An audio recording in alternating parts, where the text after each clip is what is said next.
We know Titanic from so many stories, even a movie, but now we have its first full-sized digital scan. And nope, it's not like those models from before, where we mostly imagined what the ship was supposed to be like. This time we got a real digital scan. A team of experts really mapped the deep-sea floor around the Titanic together with the ship itself. We basically got a 3D view of the entire wreck, which is like going deep down beneath the ocean's surface and seeing Titanic as if all the water has been drained away. So, the story of the wreck started in 1985, 73 years after the Titanic went down. The explorer named Robert Ballard stumbled upon it somewhere between two submarines that also went down in that area.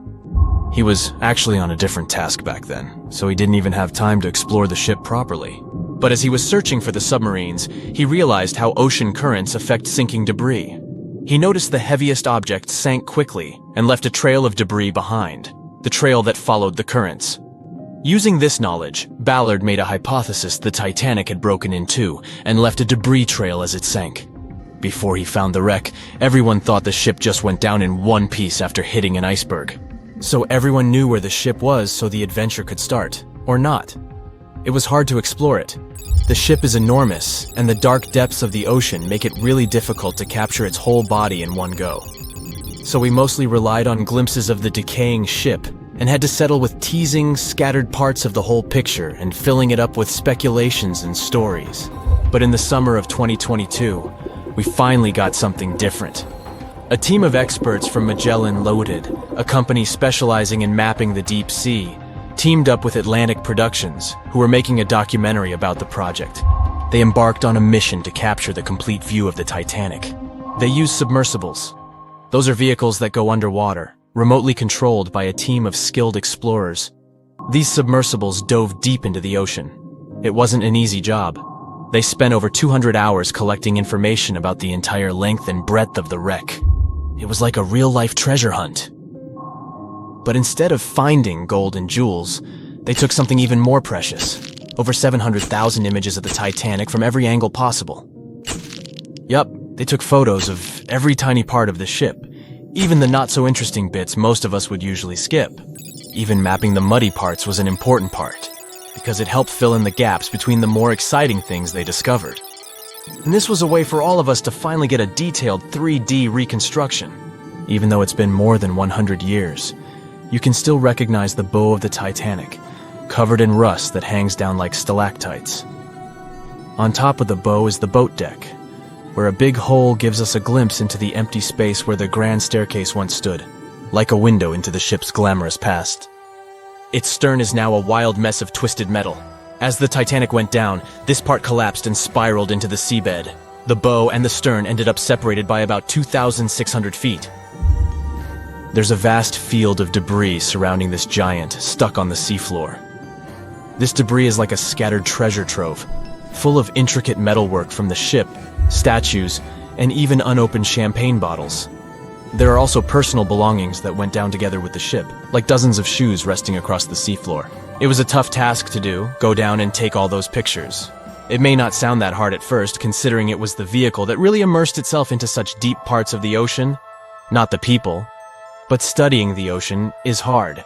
We haven't explored, mapped, or even seen over 80% of it. The conditions are harsh, and the pressure becomes more intense the deeper you go. And their vehicle had to dive down to nearly 13,120 feet below the surface. That's like 12 Eiffel Towers stacked on top of each other. Plus, you have strong currents in that area, so it was probably like trying to navigate through a watery maze. And submersibles weren't supposed to touch anything.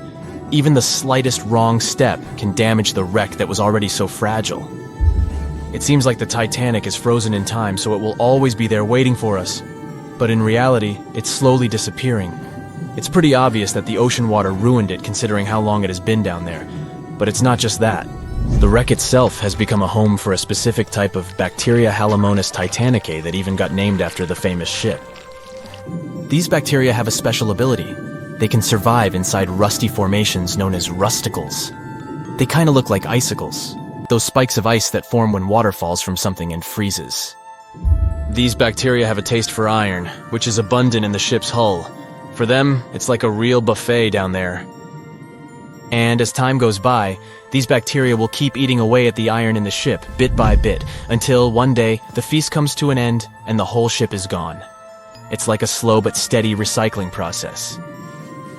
So this 3D model we got because of the hardworking team and technology comes at the best time because we never know how much time we have left with exploring the famous wreck. This time we might even understand the collision with the iceberg better. You know how movies always show the Titanic hitting the iceberg on its right side?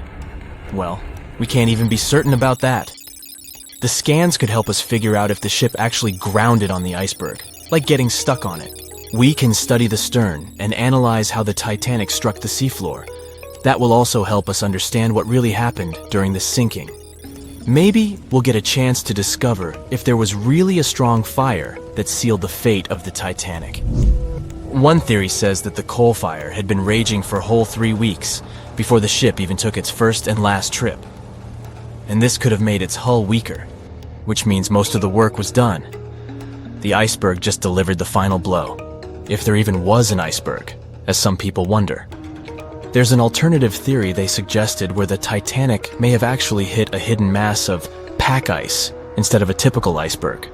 Pack ice is made up of large sheets of ice that float near the ocean's surface and can be difficult to spot. They believe this pack ice might have drifted into the Atlantic from the Arctic Ocean. According to one professional mariner, Captain L.M. Collins, that stands up with that idea. If the Titanic had struck a regular iceberg, the ship would have sunk much more quickly than it did. And since the Titanic managed to stay on the surface for a relatively long period of time, less than 3 hours, maybe this was a different type of collision. The mariner also said there are differences in what people said they saw when the Titanic sank. He thinks these differences might be because of optical illusions. In this case, when people were looking at the ocean that night, the way the light was reflecting and the conditions at sea might have made things appear closer or distorted. So when they saw something in the water, it might not have been exactly what they thought it was. Whether it was an iceberg or something else. Binoculars might have helped the crew members to spot the potential danger, but unfortunately, they didn't have any. It appears they were locked inside a cabinet, and no one knew where the key was. Everyone knows the story of the Titanic, but not many people know that Titanic had 2 sister ships, and that on the night of its sinking, one of them was rushing to help but didn't make it in time. Bad luck seemed to follow the trio of ships, but each one of them had glorious moments that live in the minds of those who sailed in them. Keep on watching to discover a story of awe, ingenuity, and ill fate. And don't forget to click the subscribe button and turn notifications on to join us on the bright side of life. You know how the iceberg hit the Titanic, how the band played to the end, and how the whole tragedy unfolded, but before it happened, it would have seemed an impossibility for such a ship to meet the end it did. None of that could have been foreseen by White Star Line, the company who built the Titanic, who had high hopes for what the Unsinkable ship and its sister ships, the Britannic and the Olympic, would accomplish. The Olympic was the first of the trio to make sail on June 11, 1911, heading towards New York. The sheer size of it would wow the crowds. The Olympic's maiden voyage went without incident, and a crowd of 8,000 people in New York got to explore its luxurious accommodations while it was docked there. There were high expectations for the massive ship, but just around 2 months later, the Olympic crashed with the HMS Hawke. The Hawke got the brunt of the damage, as the bow was left flat as a pancake. After the crash, the Olympic made its way slowly back to Belfast, where the Titanic was being constructed. On the dock, people could see the 2 enormous ships side by side, as parts of the Titanic were used to put the Olympic back in shape. A rare sight to behold. And on April 14, 1912, the Titanic hit an iceberg, and minutes later, the crew radioed nearby ships for help. That night, the Olympic was returning from New York when it received the distress signal. The ship turned around and rushed at full speed towards the Titanic, but they were so far away that they would have arrived next night. At some point during the early hours of April 15, 1912, the crew of the Olympic decided they wouldn't make it in time and stopped course. The survivors of the Titanic were eventually rescued by the Carpathia. Olympic was set up with lifeboats for all crew and passengers after the Titanic sank. It went from having 20 lifeboats to 64. Changes were also made to the watertight bulkheads and an extra hull, To construct a type of double hull was installed. It was determined that a double hull would have kept the Titanic from sinking. For several years, Olympic was used in the war effort against Germany. Throughout the years, Olympic carried over 200,000 passengers, which included thousands of Americans fleeing from Europe and troops battling during World War I. One of the most significant moments for this ship was when it struck a German submarine and sank it. It was discovered that the submarine was preparing to fire a torpedo on the Olympic before Olympic rammed it. The Olympic ended up sailing the seas for 3 decades, which earned her the nickname of the Old Reliable, despite some previous accidents. It went on to help the survivors on the HMS Audacious when it was sinking, and do what it couldn't for its sister, Titanic. Eventually, bad luck caught up with the Olympic. The ship crashed with the Nantucket Lightship, and the crash signaled the beginning of the end. Beaten up, and after years of service, the Olympic was demolished and scrapped for parts. The Old Reliable saw many years of service and thousands of passengers, but the Britannic's journey was shorter-lived. When the Titanic sank, White Star Line was faced with a problem since they already had another enormous ship in the works. White Star Line began construction on the HMHS Britannic on November 30th, 1911, around 4 months before the Titanic sank. Although the Britannic was the youngest of the trio of ships, having been constructed last, it was also the biggest. They intended to name it Gigantic, but after the Titanic's disaster, they changed the name to Britannic, since they considered it to be a lucky name.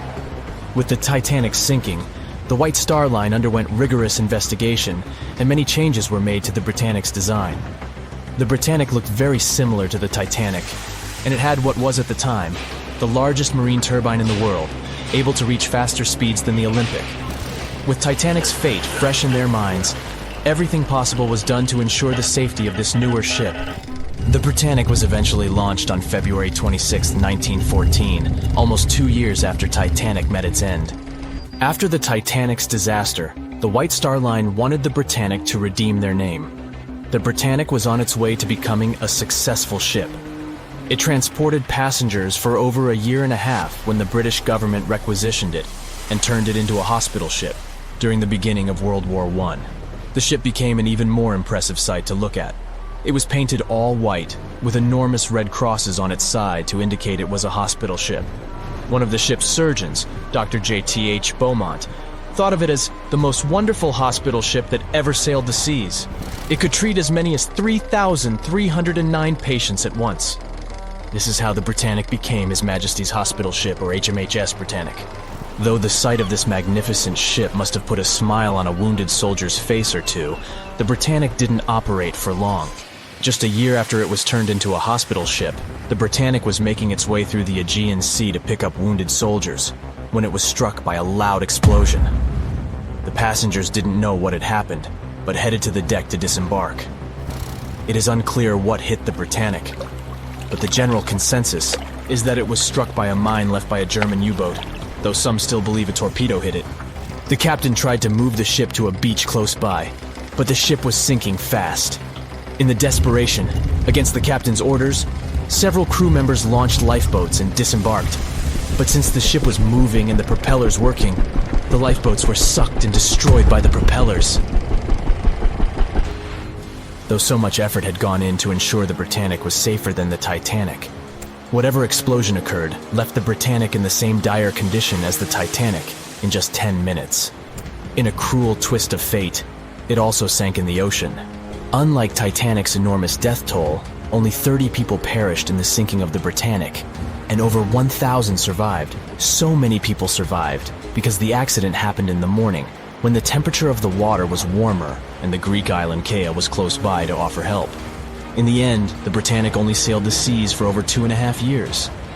The bad luck that followed the Titanic and the Britannic and the accidents and demise of the Olympic was remarkable. But what was most impressive is that there was a woman who sailed on all 3 ships and survived. Violet Jessup was a crew member and nurse aboard the ships.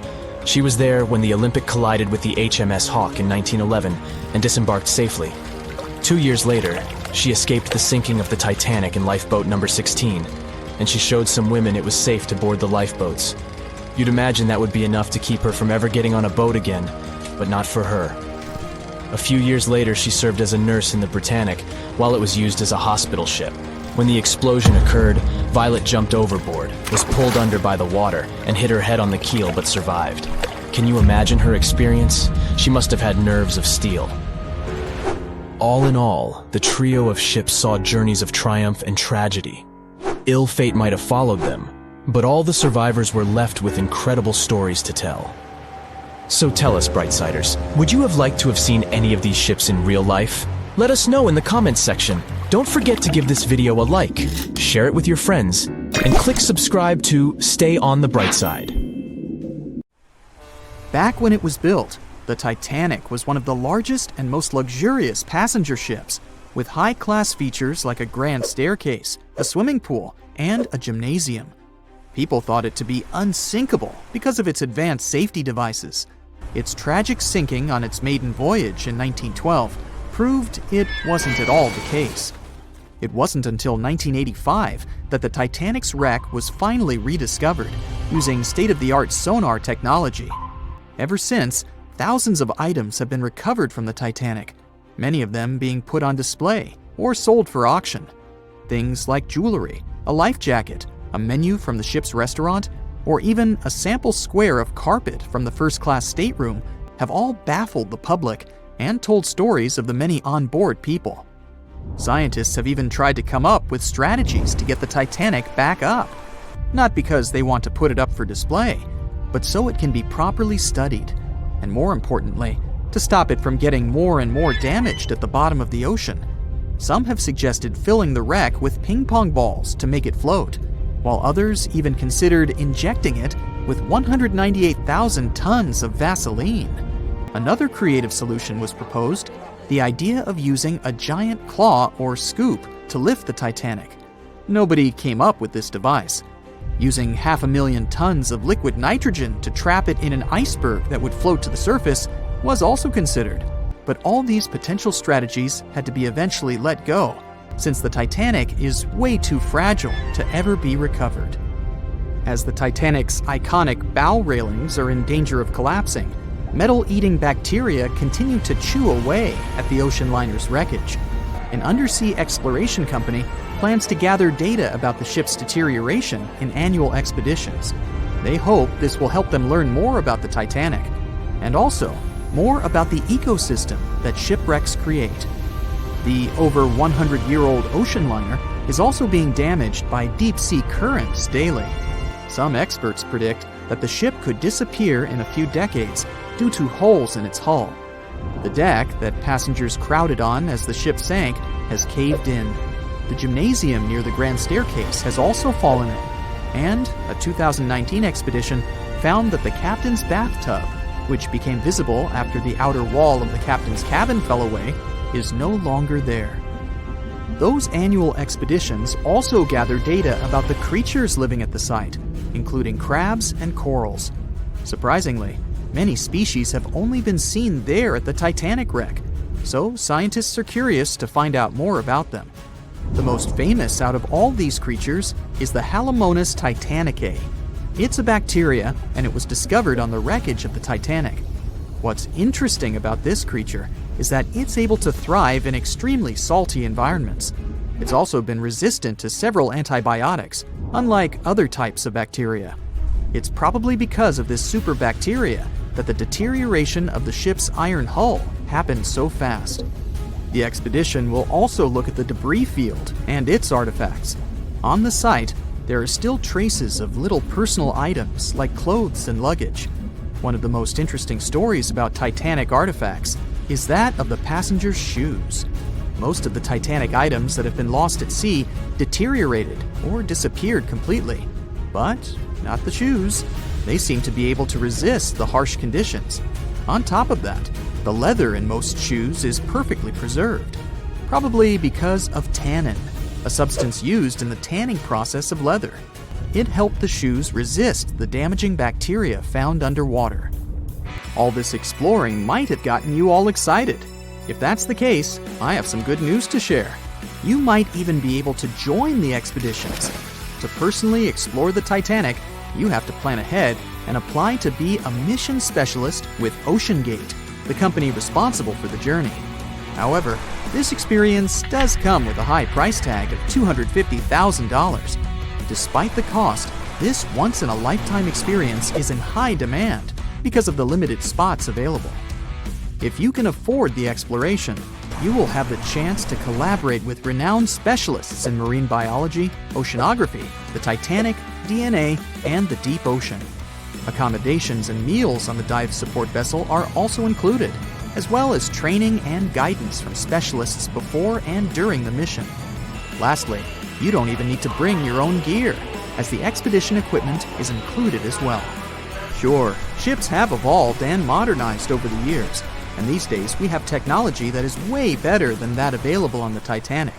But this ship remains an amazing piece of history because of its many unusual features, like the fact that the Titanic's whistle was loud enough to be heard over 11 miles away, or the fact that the ship's hull was painted with a special mixture of red lead and linseed oil, which was believed to be effective in preventing the growth of seaweed and other marine organisms.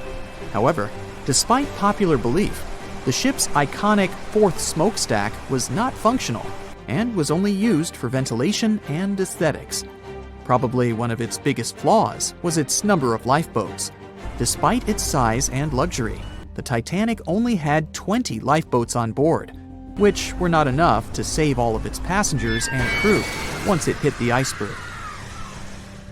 The Titanic may be the most famous shipwreck, but it's not the only one.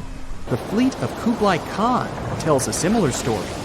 This one was a large naval force commissioned by the Mongol ruler Kublai Khan in the 13th century. The fleet was intended to travel to Japan and establish the Mongols as powerful rulers in the region. However, in 1281, the fleet was supposedly caught in bad weather and was seriously damaged, with many ships being destroyed. Legend has it that the fleet was torn down by a massive typhoon that came to be known as the kamikaze, or divine wind. This strong storm was believed to have been sent by the higher spirits to protect Japan from the Mongols. The truth about its disappearance remains a mystery to this day. However, the wreckage of the fleet, or parts of it, appears to have been discovered in the 1980s by Asian archaeologists. They dug across the site and studied the remains of the ships at a location near Imari Bay. The shipwreck is, to this day, considered to be an important archaeological discovery. That's because it informed us how well prepared the Mongols were back in the day in terms of their ships. Another tragic story is that of the RMS Empress of Ireland. This was a British passenger ship that operated until May of 1914. This is when the ship was sailing from Quebec City to Liverpool, but it ran into the Norwegian collier SS Storstad in the fog off the coast of Rimouski, Quebec. The collision caused a large hole in the side of the Empress of Ireland, and the ship began to quickly take on water and sink. The crew and passengers were caught off guard, and many were unable to evacuate in time. In total, 1,012 people were lost in the disaster, making it one of the worst maritime collisions in Canadian history.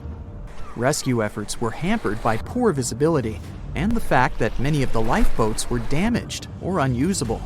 Only 465 people survived the sinking, and many of them were rescued by the Storstad, which had remained in the area despite its damage.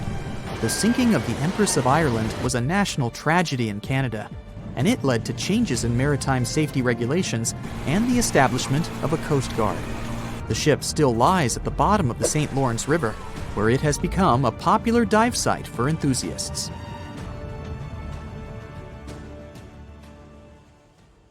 Titanic sank on April 14, 1912, and all of the passengers' belongings and ship's paraphernalia went down into the deep, dark waters with it.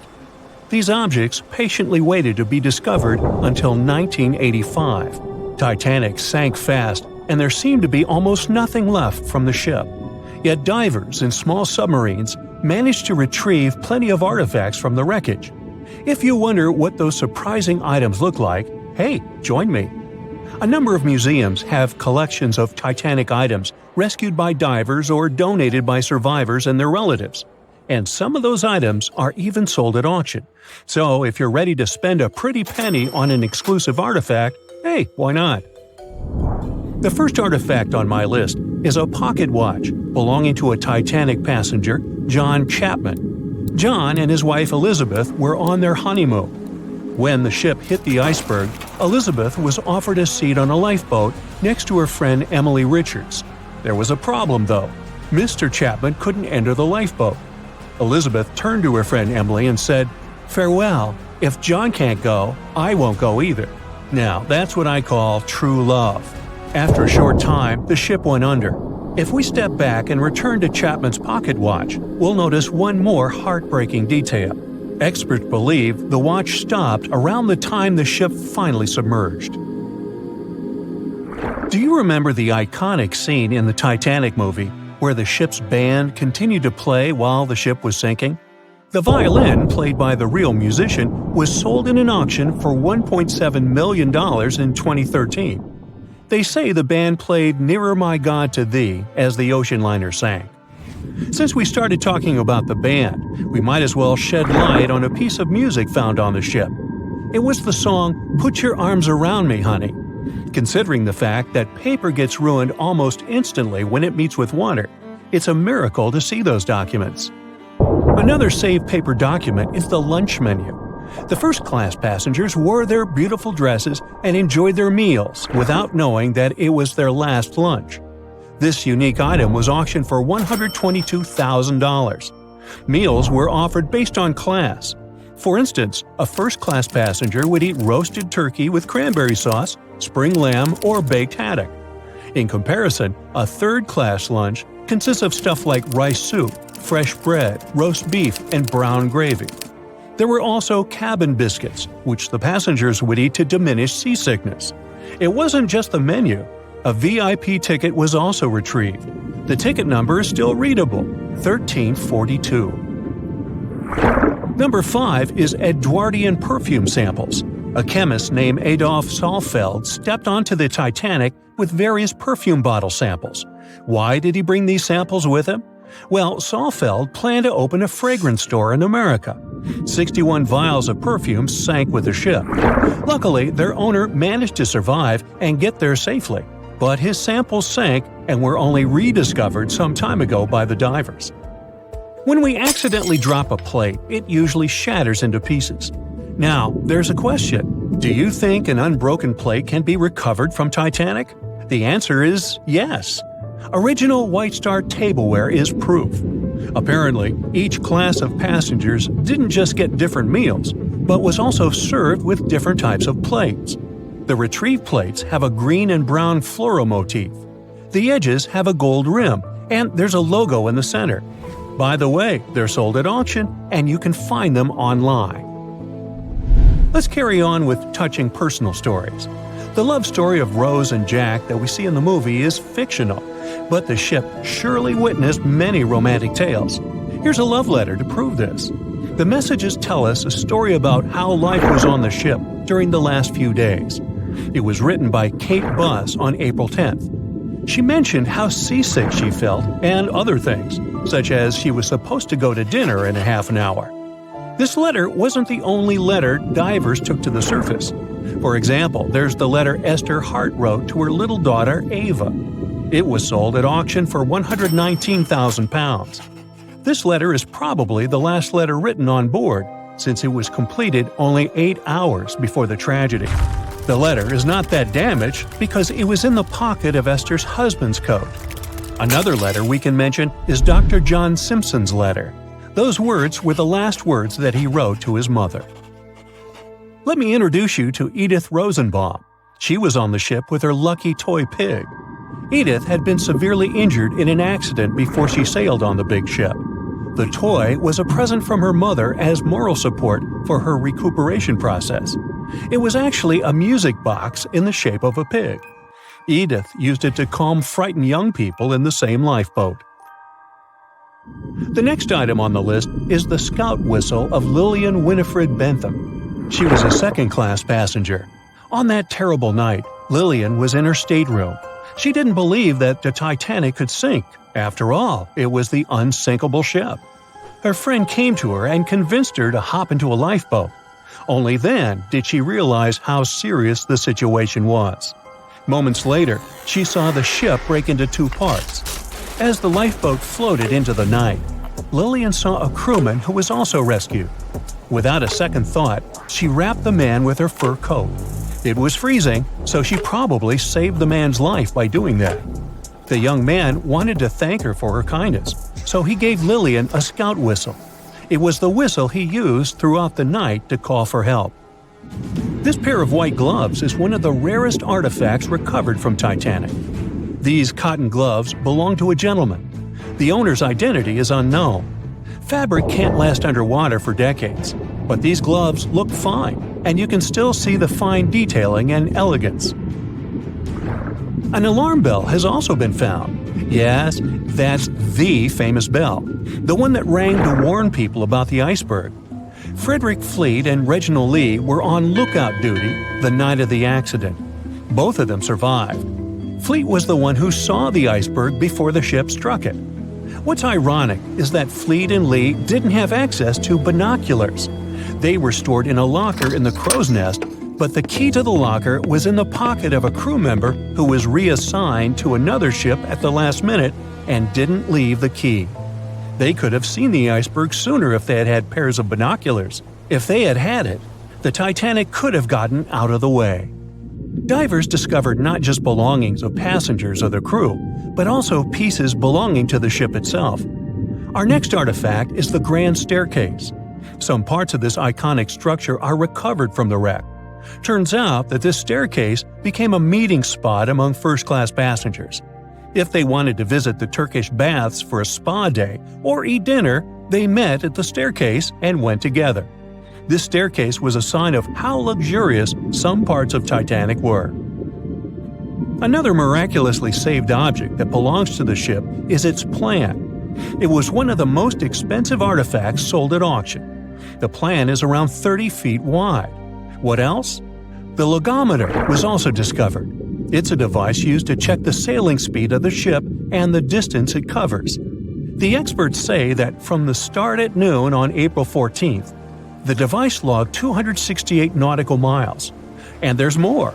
A giant chunk of hull, known as the Big Piece, was also found. This fellow weighs 15 tons. The larger portholes were for the cabins, and the smaller ones were for the restrooms. This piece was found in 1994, but it was in 1998 when it was successfully taken out. After all these years spent underwater, it was swarming with sea life. Still surprisingly, the portholes still had glass. Now, let's assume you were a diver and you could only take out one of these objects. Which one would you pick? Once a famous giant, the largest ship of that time. Now two grand pieces lying on the ocean bottom about 2,000 feet apart, torn by the catastrophic collision of time itself. The stern of the Titanic got completely ruined after hitting the ocean floor. But you can still recognize the bow since many interiors were left preserved. There's a type of bacteria found on the ship's rusticles. A rusticle is this brownish formation of rust. It occurs deep underwater when the wrought iron the ship is made of oxidizes. It means the bacteria eat the iron of the Titanic's hull, piece by piece. And it seems they might finish their snack by 2030, way sooner than when anyone would expect the wreck to be gone forever. You may think it would probably be easier to take the wreck out of the water so that we got to keep it, but it would fall apart if anyone tried to do that. It's been in the water for more than 110 years now, and is now so rusty that no one would be able to reconstruct some parts even if we managed to get the ship out of the ocean depths. What do you think? Could any of about 700 people that had survived the sinking of the Titanic hear it hit the ocean bottom? The largest ship that had ever been made till then disappeared literally before their eyes after all. But sound most likely wouldn't have traveled from water to air. We can't hear that well in water because our bodies are not designed to hear in such environments. And although passengers were close to the sinking site, the Titanic still hit the bottom a long distance away, 12,500 feet. There are so many underwater landslides and earthquakes we cannot hear, and they make way more noise than a single ship slamming into the ocean floor. Most vibrations and sounds must have dispersed over a large area. Also, the downblast of water, which many believe hit the Titanic after it had touched the bottom of the ocean, would have pushed back the majority of the potential acoustic vibrations. Plus, the bottom of the ocean is not hard enough to produce such loud noises. Many survivors said they had heard terrifying noises as the Titanic was breaking apart, but none mentioned hearing anything after the ship disappeared below the surface of the water. Some survivors shared how chaotic it was when passengers, mainly women and children, were getting into lifeboats. There weren't enough boats, and still, some of them weren't even filled to their full capacity. No one knew how to react properly in such a situation. The lifeboat drill had been scheduled for the morning before the Titanic hit the iceberg, but for some reason, it got canceled. A giant ocean liner everyone believes is unsinkable takes a trip across the ocean. On its way, it strikes an iceberg and sinks. Yeah, we all know how the story goes. But what's scary is that it's also the plot of The Wreck of the Titan, a novel published in 1898, 14 years before the Titanic went to the ocean bottom or was even constructed. In the novel, the Titan, what a scarily accurate name too, didn't have enough life jackets, vests, and lifeboats for all the passengers on board. It was also the largest ship of that time, almost identical in size to the Titanic, and both the Titan and Titanic sank in April. Dorothy Gibson was an American silent film actress. She was also one of the Titanic passengers. She survived the catastrophe. Right after she came to New York, she started filming Saved from the Titanic. The film was released only 1 month after the ship sank. Dorothy was even wearing the same shoes and clothes she had worn when she had actually been on the ship. The movie was successful, but it got destroyed in a fire, so it only exists in memories, like Jack Dawson. Titanic wasn't all alone in the restless waves of the cold ocean near the iceberg it struck. The SS Californian was relatively close. Their radio was shut off for that night though. At one moment, the crew members noticed mysterious lights in the sky. They immediately went to wake their captain up to tell him, but he issued no orders. Some believed it was just fireworks. They never realized it was actually a call for help. The flares crew members of the Titanic sent off to the sky, hoping someone would notice. By the time the SS Californian got the SOS message, it was already too late. Some say a full moon may have been the reason the iceberg crossed paths with the gigantic ship. A full moon may have caused incredibly strong tides that eventually sent multiple icebergs southward, right when the Titanic was crossing that area. Would you dare to taste cheese from the Titanic? The wreck has been under the ocean surface for more than 100 years now. It took more than 70 years to find it. By that time, most of the food that had gone down together with the ship had, of course, spoiled. But it's possible there's still some of it left. Some foods are protected from decay. For example, cheese. The microbes that turn milk into cheese create special conditions to protect the product from spoiling. Multiple things have survived the Titanic. A handwritten letter where a mother and a daughter wrote to the girl's grandma about the amazing journey they were on together. The letter has been around for more than 100 years and got sold at an auction. A battered pair of white cotton gloves was found in the wreck. Musicians on the Titanic played till the very last moment. Sheet music and one violin were found among the wreckage. The bell one of the crew members rang 3 times to warn there was a very close iceberg on their way. A pocket watch that stopped at 1:45 a.m., the time when the ship went under the water. Perhaps one person could have changed what happened on the Titanic. David Blair was a pretty lucky man. He was supposed to take the spot of the second officer of the Titanic.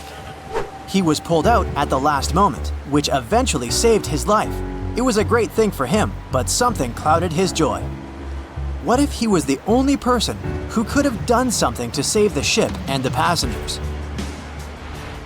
Back in the day, ships didn't have smart advanced technology like they do today. They couldn't see a threat on the horizon. Binoculars were pretty helpful, but the crew members on the Titanic didn't have access to the room where they were kept. David Blair was the man responsible for the keys. He left the ship in a hurry and forgot to hand over the keys that were in his pocket. Maybe if the crew members had had access to the binoculars, they would have seen the iceberg on time and had enough time to change course. It's possible that the giant iceberg that sent the Titanic to the ocean bottom was made of snow that had fallen in southwest Greenland. Scientists even used a computer model to calculate the paths the iceberg took in any given year, taking into consideration ocean currents and weather readings for that year. It's possible that the iceberg was 1,700 feet long, with a weight of around 75 tons. By the time it collided with the Titanic, it had dwindled down to only 1.5 tons. Violet Constance Jessup was, as many called her, Miss Unsinkable. She was only 24 years old when she joined the Titanic crew as a stewardess. On the tragic night when the ship struck the iceberg, she was lying in bed. As soon as she heard that something was going on, she got dressed and quickly went to the deck. Violet helped passengers get into lifeboats. 4 years later, she was on the Britannic, the Titanic's sister ship. Once again, the ship started sinking. Not only did the woman survive another accident, but she was also once again the one helping other people to escape the vessel before it disappeared below the surface. No one could ever have imagined that the unsinkable Titanic would collide with an iceberg, except for one man, William Thomas Stead. Well, not directly, of course. It's not like he jolted out of bed one day, envisioning the fall of the Titanic. Rather, he wrote an empowering short story called How the Mail Steamer Went Down in Mid-Atlantic by a Survivor on March 3, 1886, 26 years before Titanic sank. Okay, let's do a super quick recap. Titanic was traveling from Southampton to New York in April 1912 in the North Atlantic. The ship hit an iceberg, and less than 3 hours later, it was completely underwater. Out of 2,208 people on board, just 706 survived due to the limited number of lifeboats and icy cold water. Another passenger ship, Carpathia, heard the distress call, picked up the survivors, and brought them safely to New York. The short story William Stead wrote was about Thomas, a British sailor, who got on a passenger liner bound for the U.S. At one point, the protagonist realized there weren't enough lifeboats for everyone on board the ship in case something happened. A couple of days later, heavy fog covered everything in sight.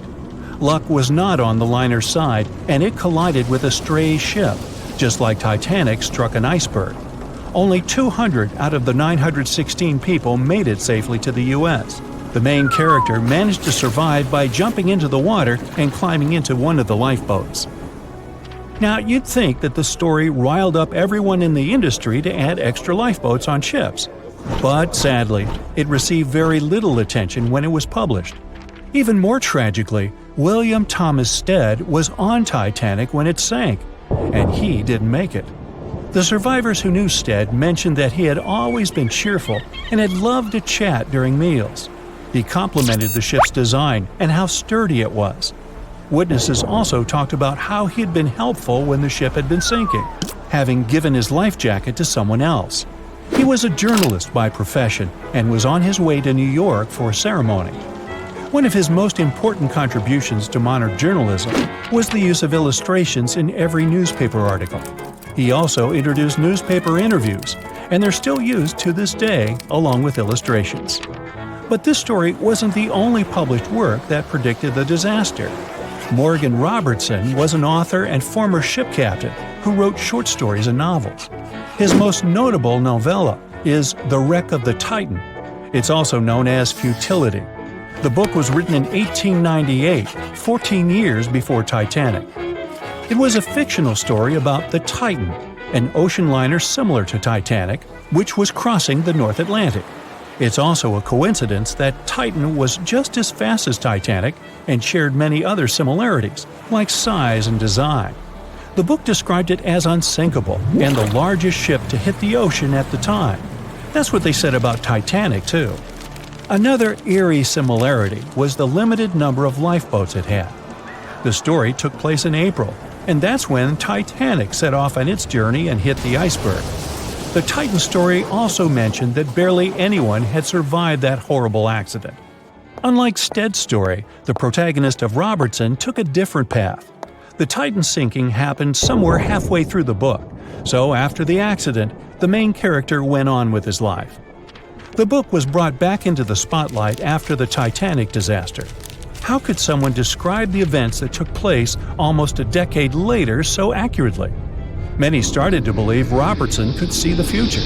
But the reality was that Robertson knew his way around a ship. It was easy for him to write down the nitty-gritty of things without doing more research.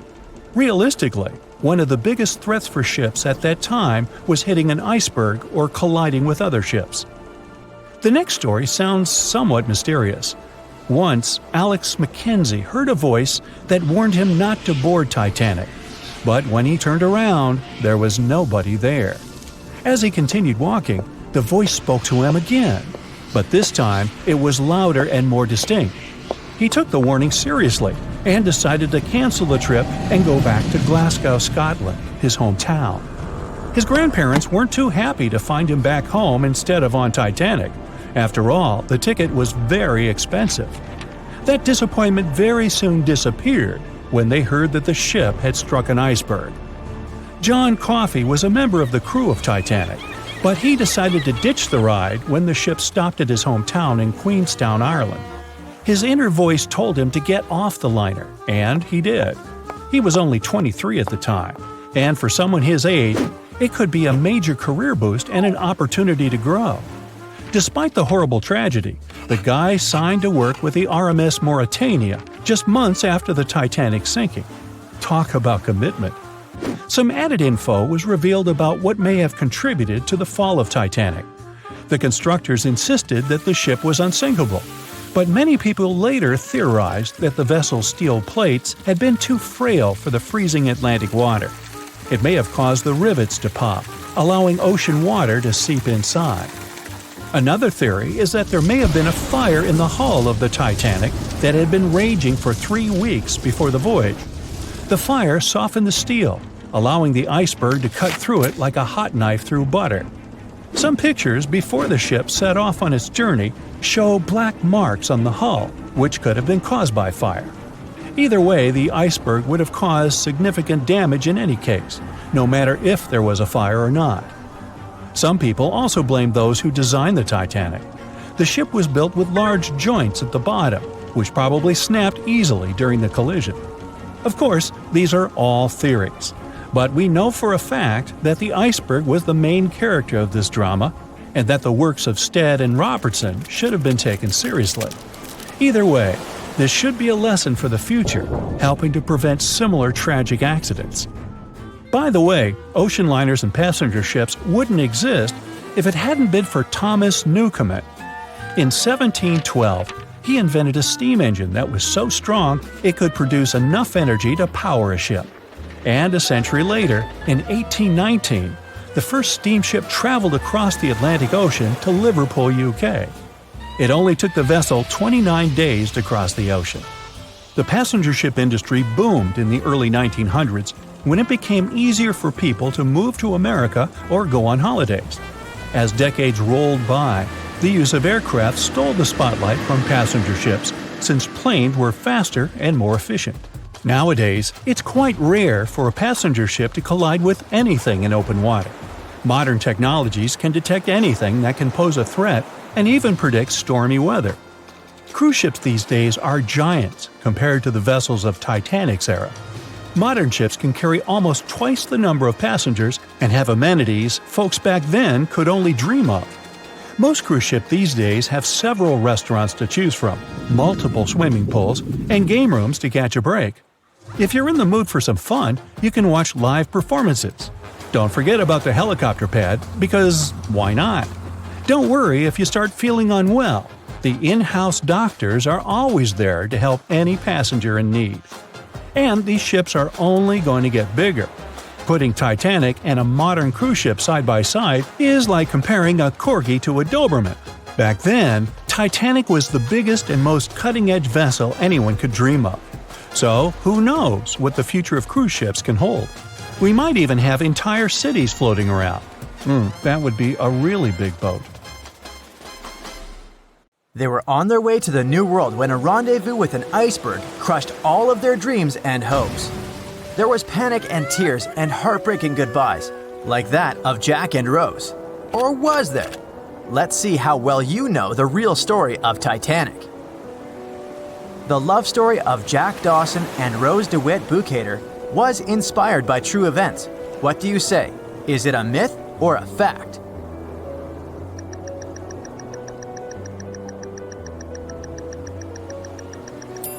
The most emotional Titanic love story was actually all made up by the screenwriter and director of the famous movie, James Cameron.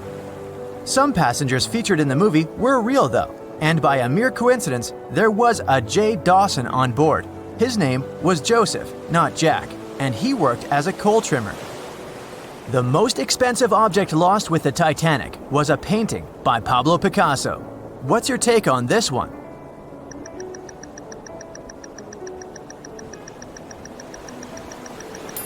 It's a myth. Another one given to us by the famous movie. The most valuable item that went down with the Titanic was probably a Mary Joseph Blondell painting, created in 1814. Some other valuable items were a violin that belonged to Wallace Hartley, the musician who insisted that they had to play till the very last moment. There was also a 1912 Renault Type CB Coupe de Ville that would now cost millions of dollars, a handwritten manuscript by Joseph Conrad, first edition essays by Francis Bacon, 5 Steinway grand pianos, and, of course, some fine china plates and cups, and first-class passengers' jewelry. The Titanic was the largest and the most luxurious passenger ship of its time. Does it sound real to you?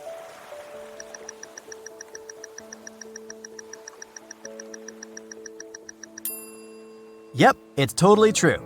In April 1912, the Titanic was the largest ship ever built. It was 882 feet long and had a maximum passenger capacity of 2,435 people. That's not a lot compared to the largest cruise ship of today, the Symphony of the Seas. It's just a bit longer than the Titanic, but has more than double the passenger numbers. And yes, no other cruise liner has probably beaten the Titanic in terms of luxury to this day. It costs more than $200 million to build in today's money. The tickets were also quite expensive. Duh! First-class tickets ranged in price from $1,700 in today's money for a berth up to $50,000 for one of the 2 parlor suites. Second-class tickets were $700. Third-class passengers had to pay between $170 to $460. Most of the passengers of the Unsinkable ship managed to survive. True or false?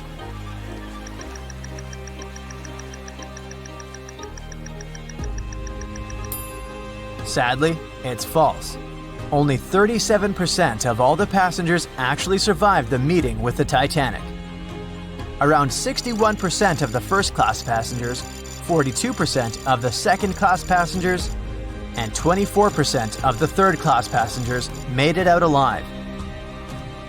The Titanic was passing through the Bermuda Triangle when things went wrong, and that's probably why it sunk. What do you say? Myth or reality?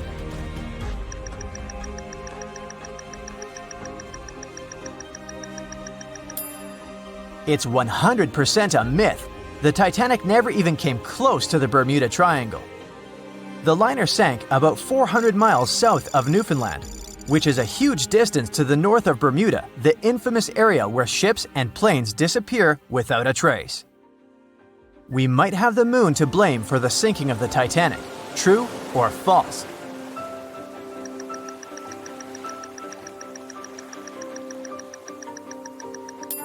This one is true. The moon heavily affects the tides on Earth. The closer the moon is to the Earth, the stronger the tides are because of the increasing gravity of our satellite. Back in 1912, the moon was so close it made several glaciers in Greenland break apart.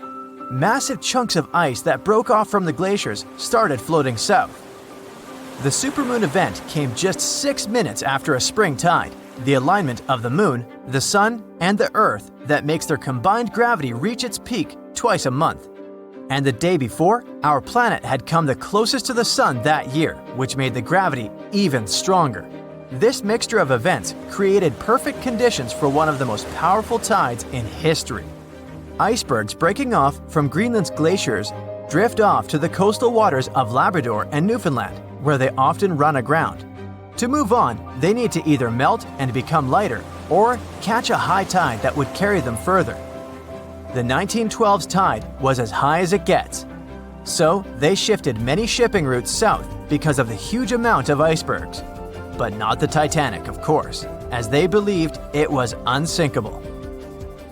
It took 4 hours and 40 minutes for the Titanic to sink. What do you say?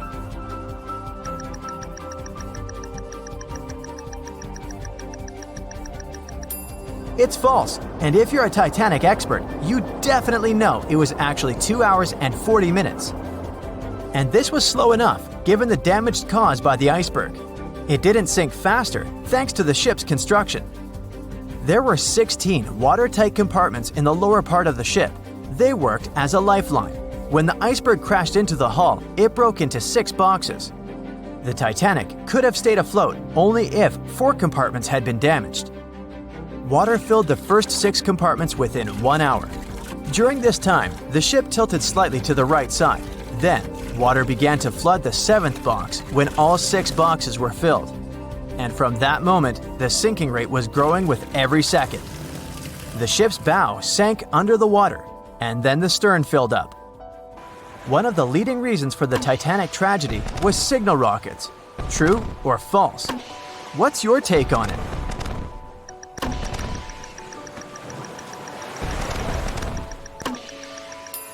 This one is true.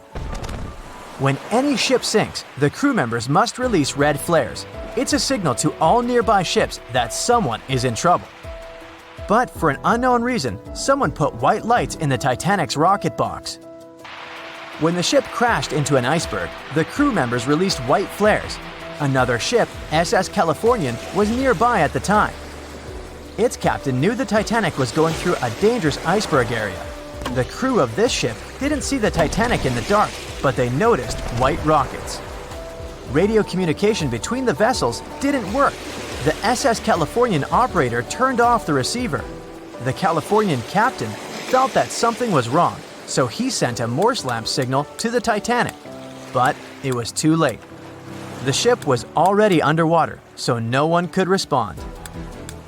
Another ship, Samson, was sailing alongside the Titanic.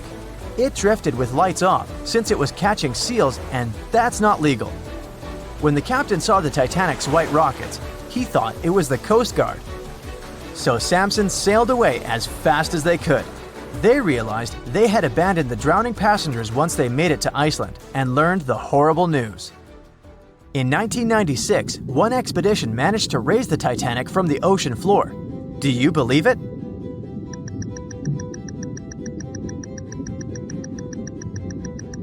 If you don't, you're right. There were different ideas on how to raise the Titanic, from doing it with compressed air to putting it in wire mesh and covering it with liquid nitrogen, or using giant magnets. The only real attempt to raise the Titanic was made in 1996, and it failed dramatically. The expedition's goal was to lift a part of its hull, weighing about 21 tons. It would still have been the largest piece to see the sunlight again, if the operation had succeeded, that is. They lowered 4 large bags filled with diesel fuel to the bottom of the ocean and attached them to the hull plate. Then, the fuel bags were released and they started lifting the pieces on their own. The plate was about 200 feet below the surface when the weather got rough. The expedition members decided to tow the part to calmer waters around 80 miles away. Long before they reached the towing destination, half of the plate broke off and sank to the bottom again. 2 of the lifting bags seemed to have broken loose, and the hull went down. The Titanic will most likely crumble to dust halfway up if someone tries lifting it again. So, how many correct answers do you have? Let me know in the comments below. A beam of electric light pierces the darkness over the calm waters of the Atlantic Ocean. The Titanic is quietly making its way through the waves, its passengers asleep, when suddenly a monstrous white shape is caught in the light beam. The fateful iceberg is about to rend the side of the legendary ship.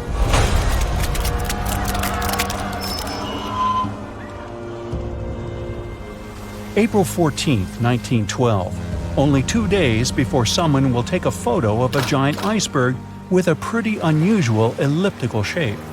It turns out that this iceberg most likely formed out of snow that fell 100,000 years ago. Researchers used computer modeling to figure out its origin. They used data from 1912 and added some new information about winds and ocean currents.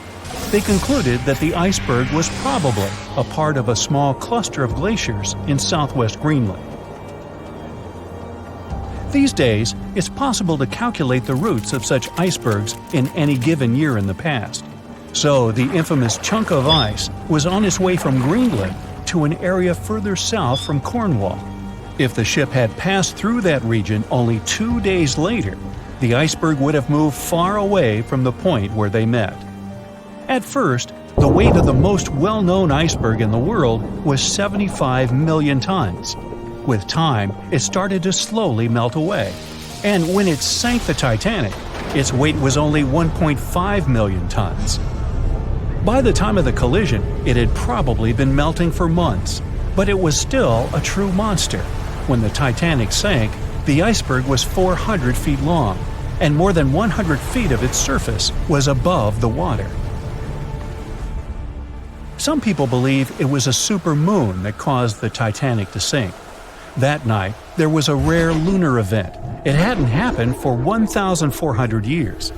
In normal conditions, the iceberg wouldn't have traveled so far south without melting and losing the largest part of its mass.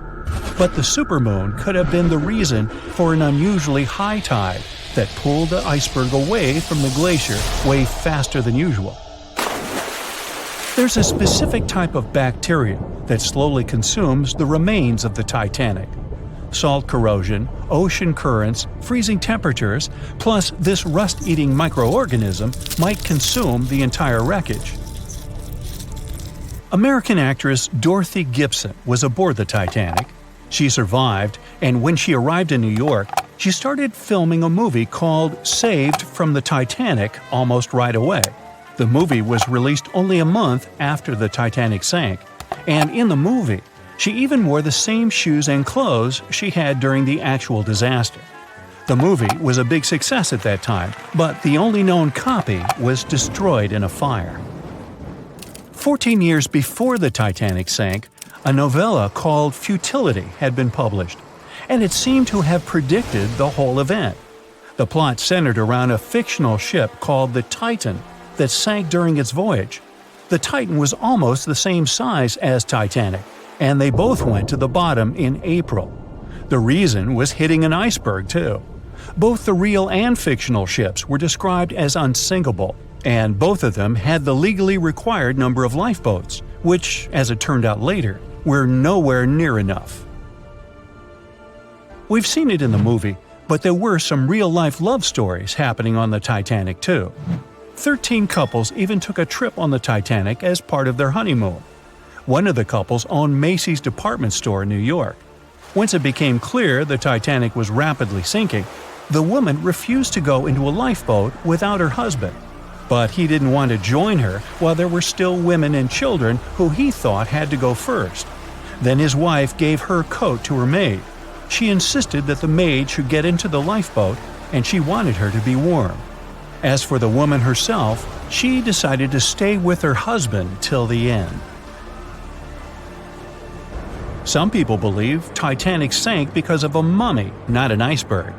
It all started around 1000 BCE with a mysterious woman who lived in Egypt, in the City of Thieves.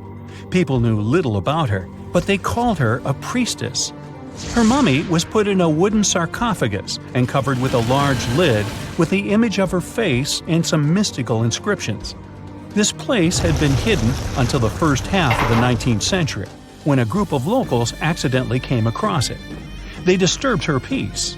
No one knows how, but the mummy disappeared that day without a trace. A couple of decades later, a group of rich friends from England traveled to Egypt and found the empty mummy casket with the image of the priestess, whose dark eyes seemed to be looking into the void. They decided to buy it, but the buyer disappeared the same night before he even got the case. All members of the group had some accidents. The casket changed its location a couple of times until it, as some believe, ended up on the Titanic. It took more than 70 years for a robot submarine to find the ruins of this legendary ship. The wreck lies nearly 13,000 feet under the surface of the Atlantic Ocean, split into two halves. Why did the liner break apart? No one knows exactly. Some think it happened because of the water that got inside when the ship collided with the iceberg. The pressure was so powerful it separated two parts of the vessel, starting with the ship's bottom structure. Others say it was because of the hull rivets. They had a high concentration of slag or smelting residue, and that's something that can cause the metal to split apart. The ship generally had many flaws, starting with the design. The watertight bulkheads weren't completely sealed on top. This allowed the water to flow between the compartments and, in the end, sink the vessel.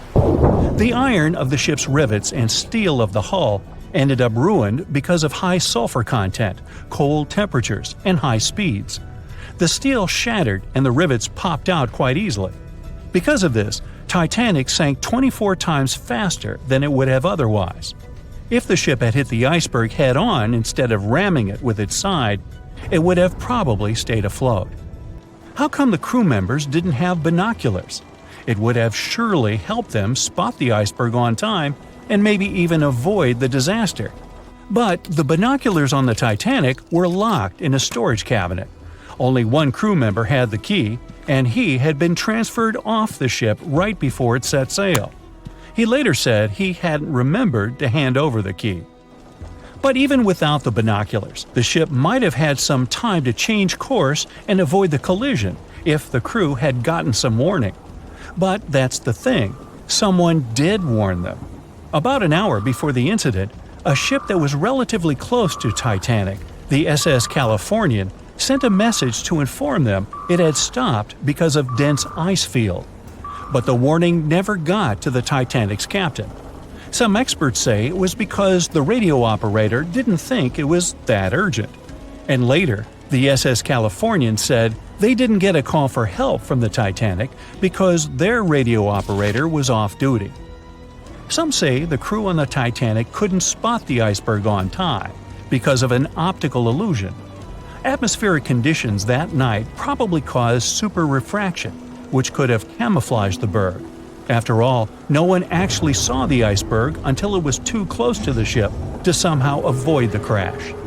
Not even a whole minute passed between the moment they saw the iceberg and the collision. It was only 37 seconds, and it took Titanic 2 hours and 40 minutes to disappear below the ocean's waves.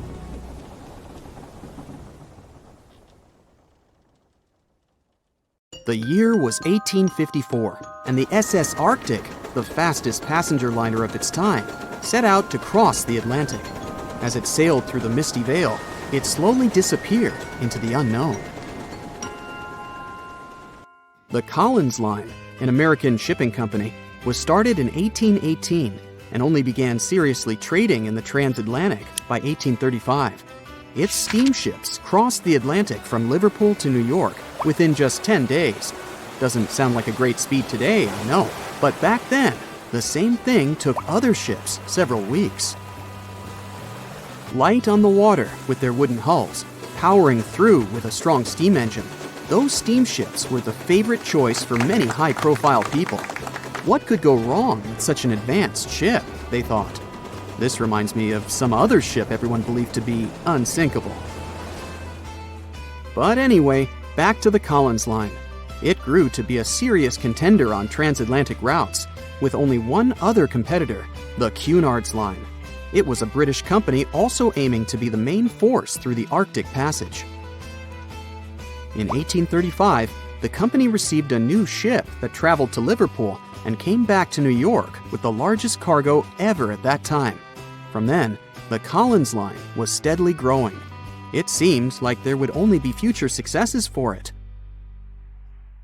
Unfortunately, their lavish ships became costly to run with the amount of coal used.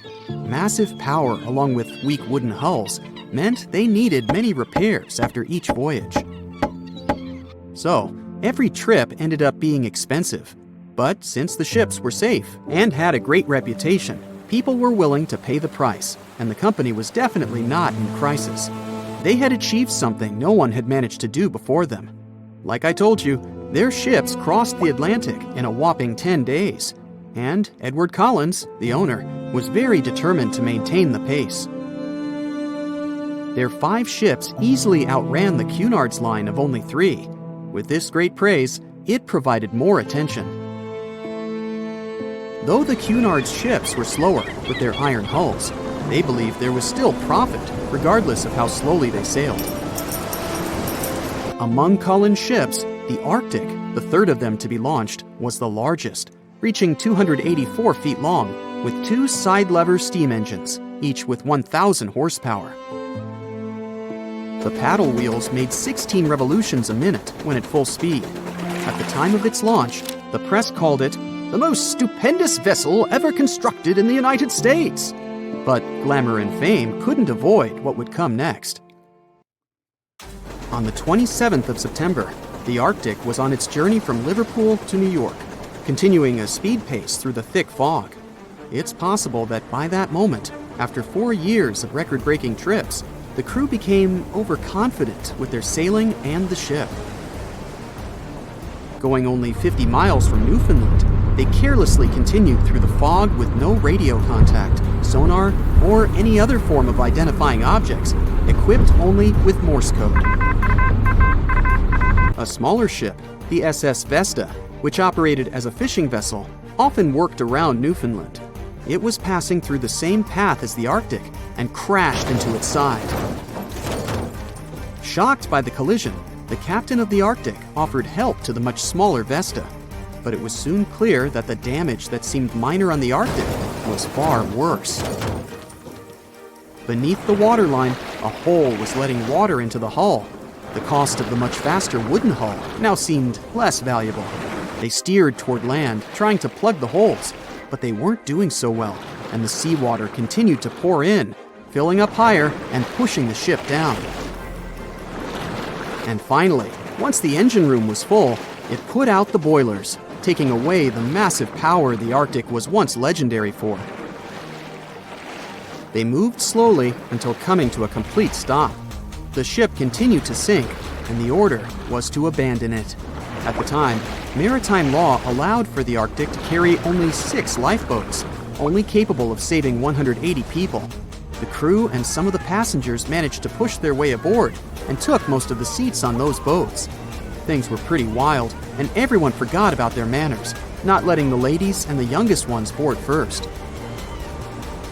It took 4 hours for the Arctic to sink. 150 crew and 250 passengers were on board.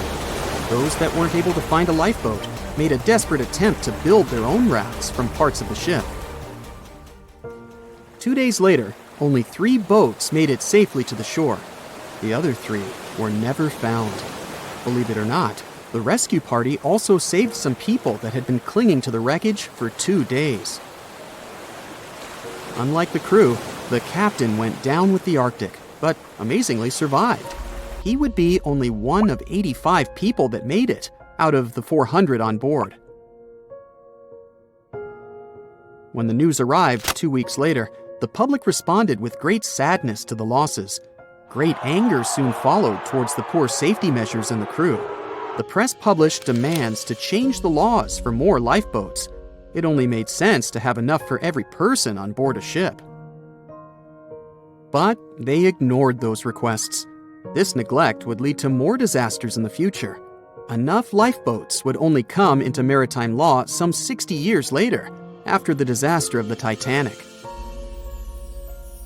Edward Collins' wife and 2 children were also aboard the ship and didn't return. He was heartbroken, but didn't stop running his business. The Collins Line still had a reputation to uphold, the biggest, fastest, and most luxurious on the Atlantic. Edward Collins would now build an even better ship than any other. It was named the Adriatic, and it was the largest ship in the world, 354 feet long. With 2 alternating steam engines that had never been built of this size. These steam engines at the time were at the height of engineering, though today you can only see them in models and toys. With the new addition of 2 masts, the Adriatic would also be able to sail if needed. Luckily, they made some lessons from the disaster of the Arctic. But before their new ship, the Adriatic, was built, another disaster had occurred. The sister ship of the Arctic had also sunk.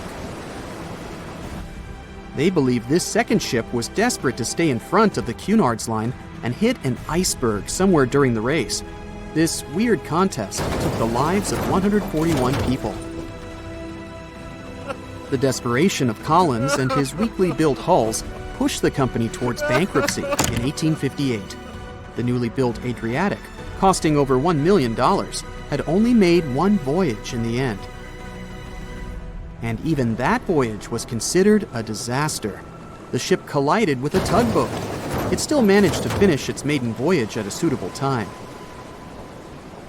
After the company had gone bankrupt, they had to sell the ship for only $50,000. They removed the great giant engines, replacing them with only sails. Although it was once the greatest ship on the high seas, it was only 30 years later until it was abandoned, labeled irreparable, and anchored in a river. The other remaining ships were also sold and only used for parts. Edward Collins left the industry altogether, seeking work on dry land instead. As the Collins Line was no longer in the mix, the Cunards would grow in strength. Without competition, they would win the Blue Ribbon for the next 30 years, and 180 years later, after producing hundreds of ships. They still have a constant presence on the seas as they provide transatlantic crossings, world voyages, and leisure cruises. To this day, the Cunard Line is the only one to run ships between Europe and America, and it's great proof that it's not always the fastest that's the best. Staying in the water that's 70 degrees Fahrenheit for a long time definitely won't do your health any good.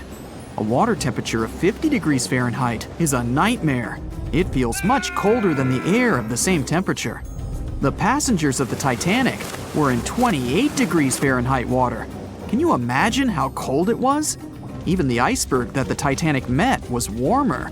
The water didn't freeze because of the high salt content. But what if the temperature had been higher? What if the Titanic had sunk in warm water, say 120 degrees Fahrenheit? Theoretically, this could have happened had the waters of the North Atlantic met a warm undercurrent from the southern part of the ocean on disaster day. But this heat wouldn't have been enough. The ocean area is too vast, and the temperature is too low at night.